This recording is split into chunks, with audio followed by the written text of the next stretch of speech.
आपण अत्यंत महत्त्वपूर्ण अपडेट पाहतो. हा व्हिडिओ आपण शेवटपर्यंत पाहा. जुन्या पेन्शन प्रकरणी सर्वोच्च न्यायालयात आज महत्त्वाची सुनावणी. पेन्शन पीडितांच्या आशा पुन्हा पल्लवीत 22 जुलै 2026. नमस्कार मित्रांनो, चॅनलमध्ये आपले सर्व स्वागत आहे. तत्पूर्वी आपण नवीन असाल चॅनल आत्ता सबस्क्राईब करा, समोरील बेल आयकॉनला क्लिक करा.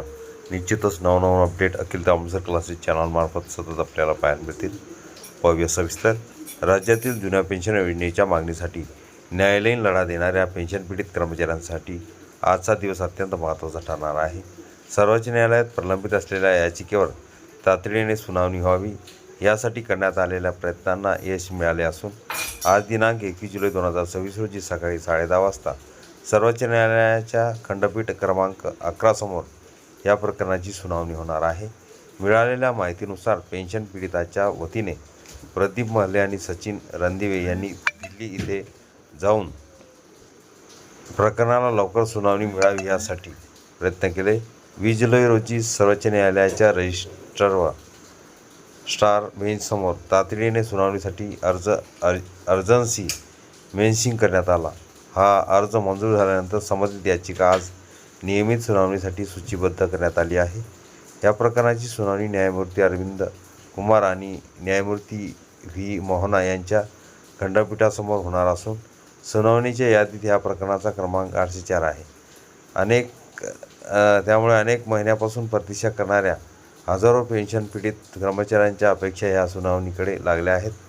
या प्रकरणात यापूर्वी बाजू मांडलेले आणि विषयाशी परिचित असलेले ज्येष्ठ विधिज्ञ मान्य विपिन संघी यांच्या माध्यमातून पेन्शन पीडितांची भूमिका न्यायालयासमोर प्रभावीपणे मांडण्यात येणार आहे.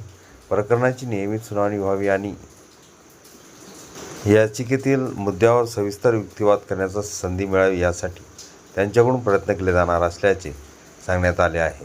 राज्यातील अनेक शिक्षक, इतर कर्मचारी तसेच विविध विभागातील सरकारी सेवक जुन्या पेन्शन योजनेच्या मागणीसाठी दीर्घकाळापासून न्यायालयीन आणि सकारात्मक लढा देत आहे. या पार्श्वभूमीवर आजची सुनावणी अत्यंत महत्त्वाची मानली जात असून पुढील न्यायालयीन प्रक्रियेची दिशा या सुनावणीतून स्पष्ट होण्याची अपेक्षा व्यक्त केली जात आहे. पेन्शन पीडित कर्मचारी संघटनांनी सर्व संबंधित बांधवांना संयम बाळगण्याचे आणि न्यायालयीन प्रक्रियेवर विश्वास ठेवण्याचे आवाहन केले आहे. तसेच सुनावणीतील घडामोडीवर सर्वांचे लक्ष असून न्यायालयाकडून मिळणाऱ्या पुढील निर्देशानुसार पुढील भूमिका निश्चित करण्यात येणार असल्याचेही सांगण्यात आले आहे. दरम्यान ह्या सुनावणीकडे राज्यभरातील हजारो पेन्शन पीडित कर्मचारी, शिक्षक, शिक्षेतर कर्मचारी आणि त्यांच्या कुटुंबियांचे लक्ष लागले असून जुन्या पेन्शनच्या लढ्याला आजच्या सुनावणीतून नवी दिशा मिळेल अशी आशा व्यक्त केली जात आहे.